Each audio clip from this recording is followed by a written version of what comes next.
পবিত্র রমজানকে ঘিরে ঝালকাঠির সদরে উচ্ছেদ অভিযান শুরু হয়েছে। আর এই উচ্ছেদ অভিযানে রয়েছে যারা ভ্যানগাড়ির মাধ্যমে সবজি সহ এখানে ফল এবং পেঁয়াজ, হলুদ, মরিচ, রসুন সহ অন্যান্য জিনিস বিক্রি করে।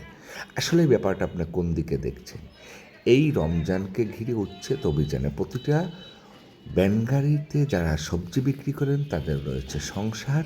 এদিকে রাস্তায় যানজটের কারণে সাধারণ মানুষ চলতে পারছে না। আমরা দেখতে পাচ্ছি যে প্রতিটি ভ্যানগাড়ি কিন্তু আগের গাড়ির চাইতে আকারে বড় হওয়ার কারণে রাস্তার দুপাশে দাঁড়িয়ে থাকে।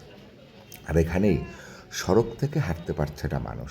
যদি ফুটপাতের কথা বলি, ড্রেনের উপরে স্ল্যাবে কিন্তু বসে এক একজন বিক্রি করছে তার পছন্দের মতো পণ্যটি। আর এদিকে সেই দোকানদার পাচ্ছে কিছু হলেও তার কাছ থেকে অর্থ, অর্থাৎ প্রতিটা দোকানের সামনে বসানো ব্যক্তিদের কাছ থেকে কোনো না কোনোভাবে তারা নিচ্ছে অর্থ। আর এই অর্থ দিয়ে তারা চালাচ্ছে তাদের সংসার।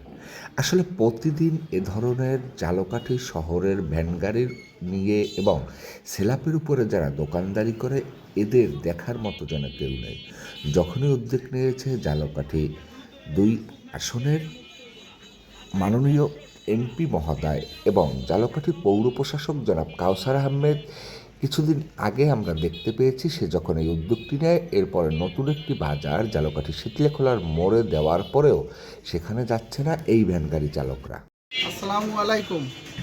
আমাদের কালীবাড়ি রোড বিসমিল্লাহ হার্ডওয়্যার, আমরা এখানে দোকানদারি করি।